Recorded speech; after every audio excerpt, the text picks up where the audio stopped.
अदानींच्या कंपनीनं परिवहन विभागाकडे 7,500 कोटींची मागणी केली।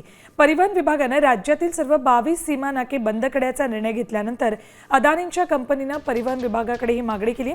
विशेष म्हणजे अदानींच्या कंपनीनं 2,304 कोटींचा नफा कमावलाय।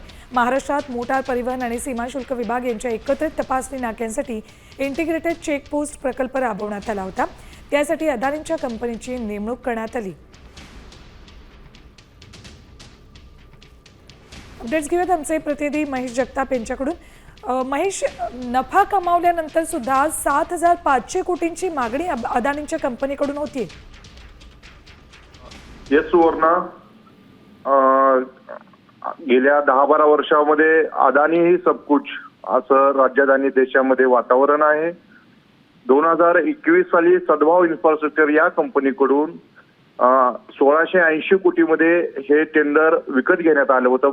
राज्यातील 22 चेकपोस्ट अदानी प्रायव्हेट लिमिटेड या कंपनीच्या ताब्यात देण्यात आल्या होत्या आणि गेल्या 4 वर्षामध्ये अदानींच्या या कंपनीने तब्बल 2300 कोटींचा नफा कमवूनही ज्यावेळेस परिवहन विभागाने सीमानाके बंद करण्याचा प्रस्ताव ठेवल्यानंतर अजब 7,500 कोटींची मागणी केली आहे।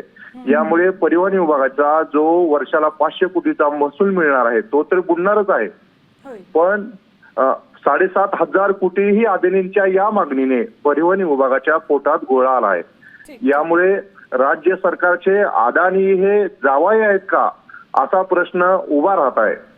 ठीक आहे, धन्यवाद महेश या सविस्तर माहितीसाठी।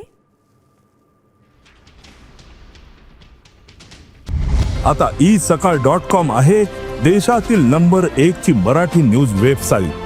प्रत्येक अपडेटसाठी isakal.com ला नक्की भेट द्या।